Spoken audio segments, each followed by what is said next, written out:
You mentioned, working with your dad and everything like that. You mentioned the term visionary, and you found out that you were both visionary. Tell me a little bit about that relationship, and maybe how you guys have worked through that to create kind of the dynamic that you have today. I don't know that we've ever completely worked through it. It's one of Yeah. those things we're learning as we go. I guess one of the biggest things that held us back in between, the year I graduated to the time we joined Nexstar, and even a little bit after that, is the fact that we didn't think anybody else could do anything as good as what we could.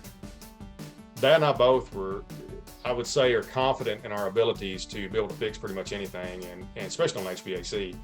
And it's one of those things to where if we hired a new tech and somebody, calls us and says, "Hey, I'm having trouble with this," it's so natural to go jump in the truck and go help them fix it. As time has gone on, or maybe on the install side of things, Dad and I both took pride in creating like picture perfect installs. We try to make it look like something that you'd see in a magazine. And we never thought that we could turn things loose to somebody else to do jobs as good or as clean as what we did. And it finally gets to the point to where you just can't do everything.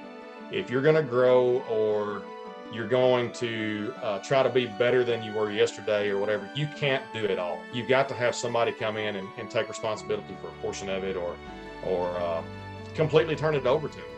And once we realized that we've got some really talented, installers and service techs that can do things a lot cleaner and smoother than what we ever did, and can fix things just as good or better than what we ever did, it gives us gives us the ability to step back, focus more on the business now at that point in time instead of in it. And now we can focus on how to make that technician's life better, that installer's life better, by making the business better, maybe with benefits or hours or whatever it may be. It's just one of those things that we learned, a couple years ago, that we're not the only ones that can do something. And, just trust your people.